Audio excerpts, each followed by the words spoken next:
Moin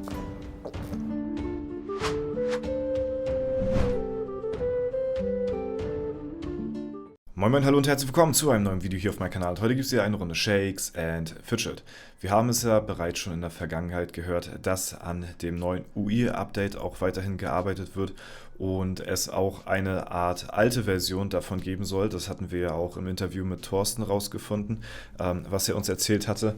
Das war natürlich von vornherein nicht so geplant. Es war die Standardansicht, die wir anfangs mit dem UI-Update hatten, war eigentlich so diese, die ja hauptsächlich umgesetzt werden sollte, aber aufgrund des massiven Feedbacks der Community und dem großen Wunsch, sich wieder einigermaßen das alte Overlay zurückzuwünschen, sind Playa Games und mit Shakes and Fidget halt eben auf diese Wünsche auch eingegangen und jetzt kann man halt eben selbst entscheiden, welche Ansicht man am liebsten spielen möchte, was für einen am besten selbst geeignet ist. Und das möchte ich euch sehr gerne auch mal zeigen und vorführen, wie das Ganze funktioniert, wie ihr auch wieder zur alten Übersicht zurückkommt.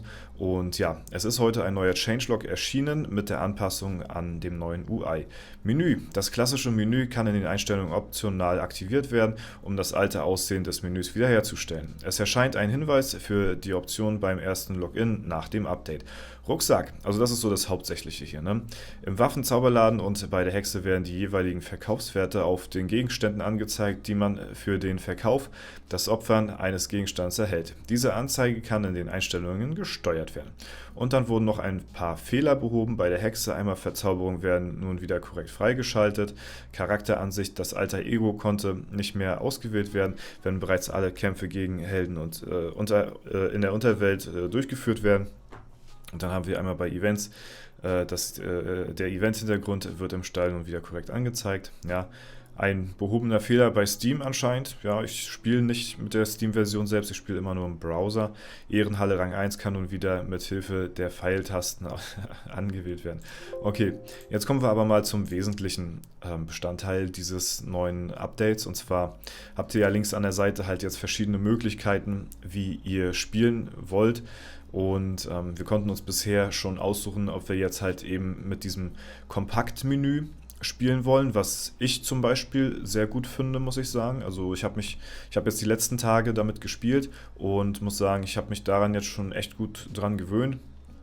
Ich finde, dass die Reihenfolge hier vielleicht von den Icons so ein bisschen noch geändert werden kann, dass zum Beispiel die Priorität noch überarbeitet werden könnte, je nachdem, was halt eben am wichtigsten ist. Also meines Erachtens nach ist halt am wichtigsten der Schankraum, also hier beziehungsweise die Alu, gefolgt von entweder Becherspieler oder Stadtwache, eins von beiden. Und die Toilette, die würde ich dann ganz zum Schluss hier so hinmachen. Das wären so die Sachen, ne, wo ich sagen würde, okay, das wäre so das. Ja, das würde mir persönlich noch mehr liegen. Hier genauso bei den Dungeons beziehungsweise mit den Kämpfen. Arena würde ich ganz nach links packen. Also das ist halt nur mein persönliches Empfinden. Kann auch sein, dass ich mit der Meinung alleine bin. Aber das ist so für mich mit am wichtigsten. Genauso jetzt, wo gerade mein Creator-Code davor ist. Warte mal, ich mache den mal ganz kurz weg. Dann haben wir hier nämlich zum Beispiel auch hier Glücksrad, Post, Gilde und Gauka-Goblin würde ich auch nach Gewichtung von der Wichtigkeit her, würde ich halt die Gilde ganz nach links packen, ja, gefolgt vom Glücksrad dann und wahrscheinlich Gauka-Goblin und die Post dann halt zum Schluss. So, das wären so Kleinigkeiten im Kompaktmenü, aber kommen wir jetzt erstmal zum wesentlichen Bestandteil dieses Updates. Und zwar, wenn ihr auf die Einstellungen klickt, dann könnt ihr jetzt hier bei Anzeige das Menü-Layout wählen, je nachdem, was ihr halt haben wollt. Ich befinde mich jetzt gerade halt in der Kompaktansicht. Wie gesagt, ich habe mich daran jetzt schon gut gewöhnt und da habt ihr jetzt halt eben 3 Möglichkeiten, die ihr auswählen könnt. Und spätestens da sollte eigentlich fast jeder wieder zufriedengestellt sein, der halt eben das alte Overlay auch teilweise vermisst oder halt eben unzufrieden mit dem neuen ist. Klar ist natürlich, es wird nicht alles so hundertprozentig sein wie im alten Update. So, ne? Wie gesagt, wir haben ja auch jetzt erfahren, wie wichtig halt eben dieses neue Overlay ist für zukünftige Updates, die noch folgen werden. Also man konnte gar nicht mehr alles andere auf der alten Version so mäßig stemmen. Und ja, wir können hier jetzt halt eben umswitchen. Wir können hier einmal die Standardansicht, das ist halt eben die Ansicht, die wir halt eben von Anfang an gehabt haben mit dem neuen Update. Das sind halt diese Ausklappfenster hier, ne? Was halt ja extra Klicks, also ich glaube, ich weiß nicht, nach meinem Gefühl, ich glaube, die Ansicht wird am wenigsten genutzt werden, aber ja, also also ich werde diese Version wahrscheinlich nicht mehr nutzen, aber das ist halt eben diese Standardansicht, die wir jetzt halt eben mit dem neuen Update bekommen haben. So, dann haben wir die Kompaktversion eben gesehen und jetzt können wir halt auch wieder switchen zu der klassischen Version. Die ist jetzt halt neu, beziehungsweise ist ja das alte Overlay. Und ja, wenn ich hier einmal das so zurückmache, dann seht ihr schon, ist das hier die alte Anordnung, die wir aus der Vergangenheit kennen. Und hier haben wir zum Beispiel auch wieder solche Features wie Arena, Doppelklick, Arena Manager. Ja, Waffenladen, Doppelklick, Schmied, Zauberladen, Doppelklick, Hexe. So, das ist so das, was wir halt eben aus der alten Ansicht gewohnt sind.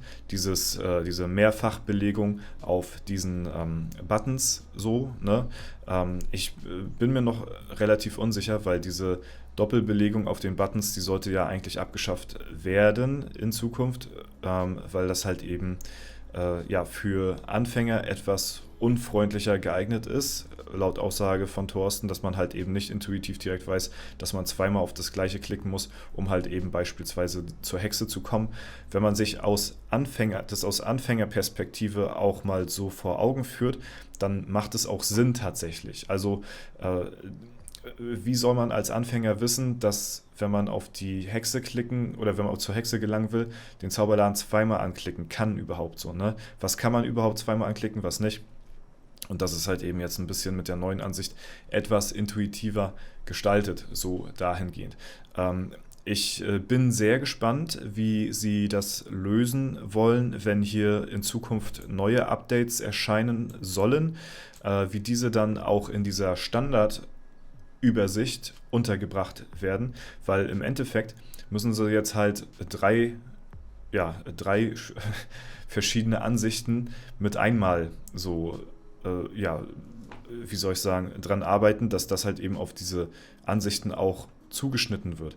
Im Prinzip war halt eben diese Standardansicht, die wir jetzt hier nochmal kennen, oder diese klassische Ansicht meine ich, die war halt eben nicht mehr geplant, die wurde halt eben aufgrund des Feedbacks ja, zurück ins Spiel gebracht. So, und jetzt müssen sie halt gucken, weil sich das so viele gewünscht haben, dass halt eben auf diese drei Ansichten hier zukünftige Updates auch weiterhin erscheinen. Und das ist halt natürlich ein großer Mehraufwand für die Entwickler. Und ja, das kann man eigentlich nur so wertschätzen, sag ich mal, dass sich da so die Arbeit gemacht wird, nochmal diese alte Version erstmal überhaupt wieder zurückzubringen und auf das neue UI zu optimieren und dann halt eben zukünftig auch weitere Updates jetzt auf diese drei Varianten hier aufzuspielen. Holy Macaroni. Also das finde ich schon, ja, ne, weil wie gesagt, sonst anfangsmäßig war halt wirklich nur diese Standardansicht geplant. So, das ist halt das, womit das neue Update rauskam. So, ne? Kurz danach ist halt die Kompaktansicht erschienen, ja, und jetzt halt eben auch noch die klassische Übersicht. Ich werde weiterhin auf jeden Fall mit der Kompaktansicht spielen. Standardansicht werde ich, wie gesagt, denke ich mal auslassen. Aber an die Kompaktansicht habe ich mich schon sehr gewöhnt, muss ich sagen. Und ich finde das auch relativ übersichtlich. Man muss nirgendwo mehrfach hinklicken und hat eigentlich im Prinzip weniger zu klicken als in der Standardansicht sowieso und in der alten Version, also in der Classic-Version auch, weil wenn ihr jetzt zur Hexe kommen wollt, dann klickt ihr halt einfach auf die Hexe und nicht zweimal auf den Zauberladen so. Ne? Ihr spart euch effektiv einen Klick dadurch. Also im Prinzip habt ihr dadurch weniger zu tun, wenn ihr mit der Kompaktansicht spielt. Ne? Aber wie gesagt, das ist so das, womit ich mich am meisten zurechtfinde. Ich finde es halt auch am logischsten irgendwo. Ja, deswegen, ich habe mich gut an die Ansicht gewöhnt. Ihr könnt mir sehr gerne mal in die Kommentare schreiben. Werdet ihr zurück switchen zur Classic-Version, weil ihr das noch so gewohnt seid? Oder spielt ihr auch mit der Kompakt-Version, so wie ich? Oder spielt ihr sogar mit der Standard-Version? Das wäre vielleicht auch mal eine Umfrage wert. Also vielleicht mache ich dann mal noch eine Umfrage auf meinem YouTube-Kanal und werde euch das dann demnächst dann mal einblenden hier im Video, wann ich die gestartet habe, weil das finde ich tatsächlich sehr interessant mit dem neuen Update jetzt, für welche Version ihr euch dann halt eben auch in Zukunft entscheidet. Und das finde ich tatsächlich sehr interessant. Auf jeden Fall gibt es wieder jetzt die alte Version zurück für alle Leute, die sich das gewünscht haben. Und ich denke mal, dass die Leute, die vielleicht auch teilweise aufgehört haben mit dem Spiel, vielleicht jetzt auch wieder zurückkommen. Ich weiß es nicht. Ich denke mal nur, dass dem Spiel halt noch eine großartige Zukunft bevorsteht, weil solche Updates, die wir jetzt halt eben kürzlich gesehen haben, gut, die sorgen vielleicht in erster Linie für etwas Unmut, weil die halt auch übereilt rausgebracht worden sind. Es wurden halt Fehler gemacht aber im Long Run so zu sehen, wird ja halt dieses Update jetzt nicht für 1, 2 Jahre optimiert oder rausgebracht, sondern halt eben vielleicht auch für die nächsten 10 Jahre schon so angepeilt, dass auf dieser Basis dann hin das Game noch langzeitig weiterhin am Leben bleibt, sag ich mal. Ne? Und nicht ohne Grund ist das Game jetzt schon 15 Jahre alt und welche Spiele können das heutzutage noch von sich behaupten? So. Gut, Leute, das soll es aber auch soweit für das heutige Video gewesen sein. Wenn es euch gefallen hat, lasst gerne eine Bewertung, Kommentar dazu da. Würde mich auf jeden Fall sehr freuen. Ansonsten wünsche ich euch noch einen super schönen Tag. Vielen lieben Dank fürs Zuschauen. Haut rein und bis zum nächsten Mal.